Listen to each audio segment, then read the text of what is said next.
everybody, it's Christina from Card Making Magic. So here I am with part of the new collection again, and this time we're going to be making an A2 card and we're going to decorate it with some of the bows. So I'm going to decorate this with the Happy Birthday from the patterned block stamp set, and we're also going to make a box to accommodate this card. So let's start with the die cutting. The first thing we're going to do is cut the box, and you'll need to cut two of those. If you wanted to put the pattern in the front of the card like this, then you will need to use the trellis die that comes with the set. Just use this on its own, place it in your card, run it through your die cutting machine, and you'll have the pattern in your card. Now the question I've been asked is, will this go through the smaller machines? And the simple answer is no, it won't, because you need to allow 1 inch on each side to fold the box up, and so you'll need the larger machine to cut this particular die or any of the box dies. The rest of the dies will all go through the smaller machines. Now to make the card base, I've taken the die that has 3 cutting edges and 1 non-cutting edge. I've folded my A4 card in half, and I've just placed the non-cutting edge over the open ends, and that will cut the other 3 sides for you so that you can create your card. You'll then need to join them at the top by creating a little hinge and gluing them together. Then with the next die down, I have created a mat that has the stitched edge around it, and that's going to sit on the front of my card.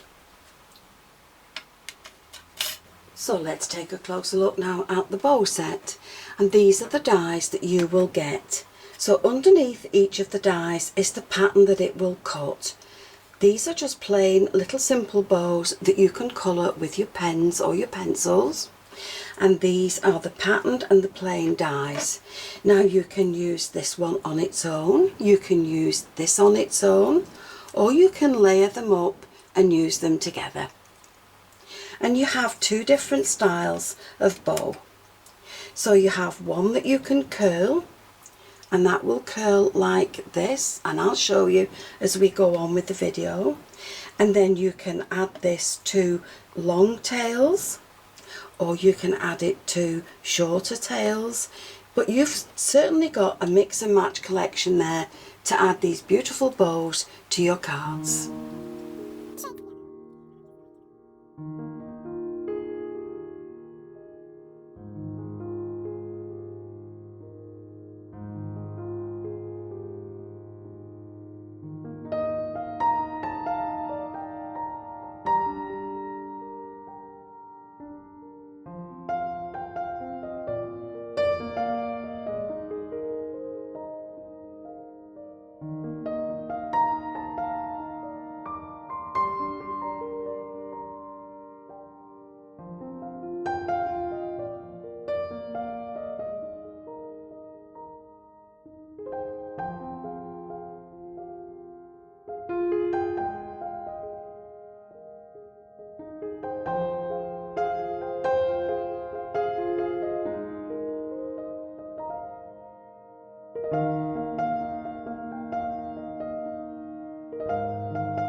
cards, I'm going to emboss them.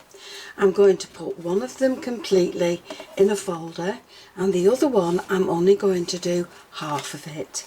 So we'll find the just below the sentiment and we'll just emboss that as it is. The other one I'm going to do in the Flourish, and I'm going to emboss all of this.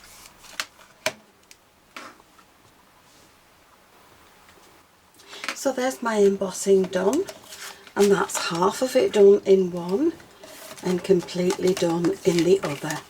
Now just to finish this off and make it neater, I'm going to use the scoreboard and just create a line across the top with the good side down, and I'm just going to run that along there, and that just gives it a nice neat finish.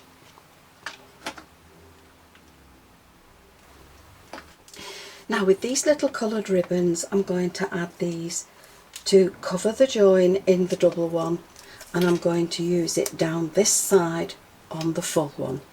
And because they're not fastened to the card yet, I can just tape that around the back, and that will give a nice neat finish to my card.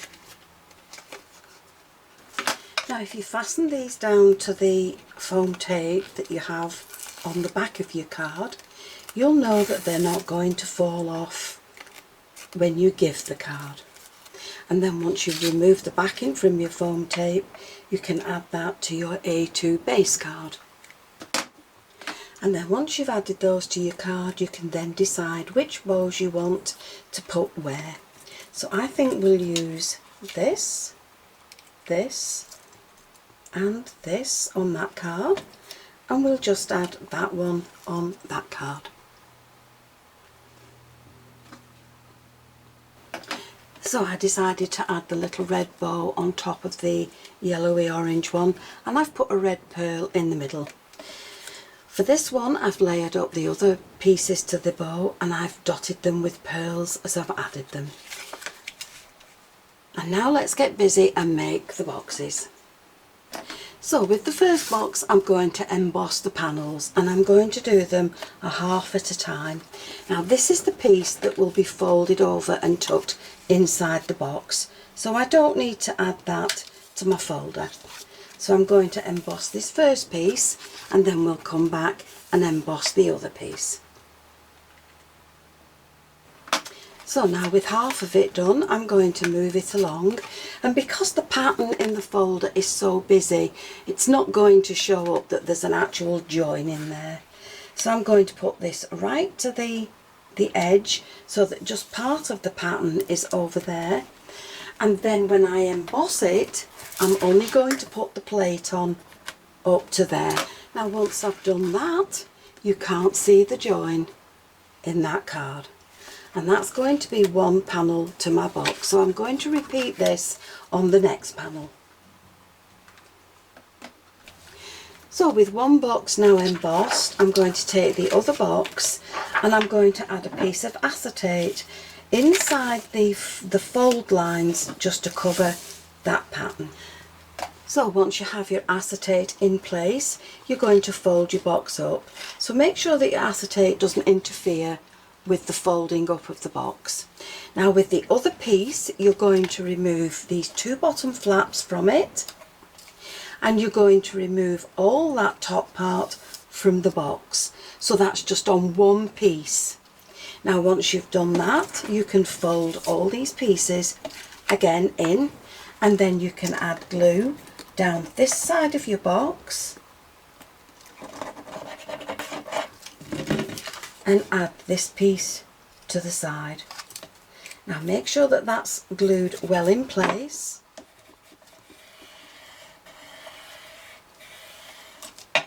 And then you can fold this over, fold that piece down, and you're now going to glue that side of your box.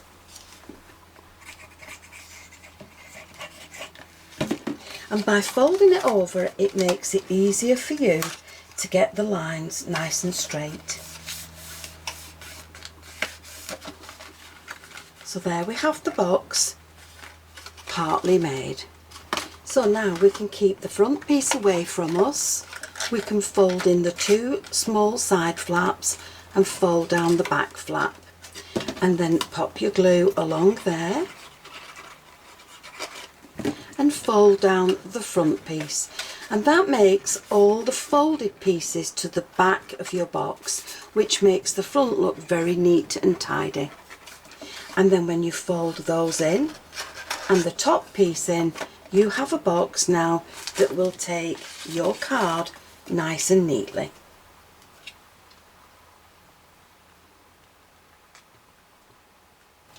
Now for the second box, we're going to make it in a different style, and in this die set there is a tiny little piece that will create some hinges for you. So I'll show you what we need to do with those as we make the box. So the first thing we're going to do is remove this top flap from both boxes.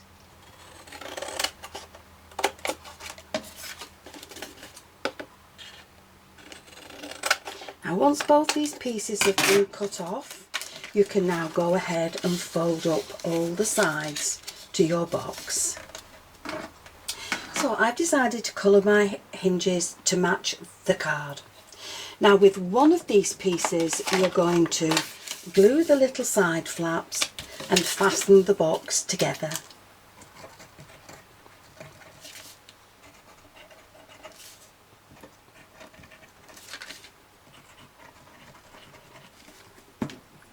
So these little flaps will go inside, and you will need to hold those in place with a peg or a paper clip or whatever it is you use until that glue sets up properly.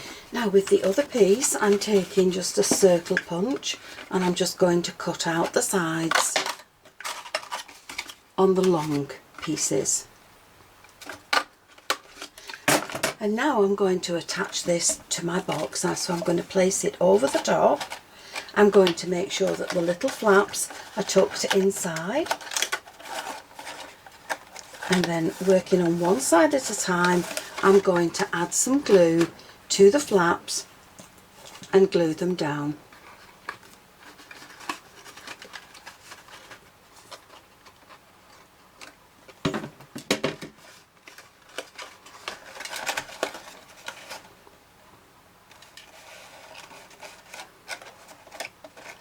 Now if you work on one side at a time, you know that you can adjust this now so that the box lid will come off very easily. So let's just add some glue to this side.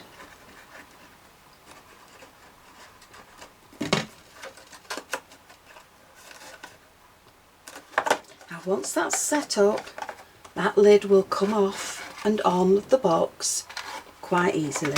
And then the last thing to do is just bend these hinges in half and add your glue and just pop them on each corner. So there you have 2 boxes created in 2 different ways. One has the flap that will allow your card to be added quite neatly. You could even add 4 or maybe 5 cards complete with envelopes in a box like that, as long as they're flat. But of course the boxes are designed for you to add lots of flowers to them, and that's why you have the depth on the side. So you can go ahead and glue your flowers to your cards and know that they will fit inside that box without any trouble at all. So I've added the flowers and I've dotted it with glue, and then I've sprinkled it with glitter, and that's going to fit in either one of these boxes quite neatly. The items that I've used to create these cards are all from my collection, which is Card Making Magic, and that's available at CraftStash. So we've used the A2 box and die set. I've used 2 of the folders from an older edition, and they are the Quatrefoil and the Flourish. I've used the bows and the stamps, which is the pattern blocks, and with those I've created 2 cards and their boxes to go with them. So I hope you've enjoyed the video, and if you have, please join me on the next one, and I'll see you again soon. Bye for now.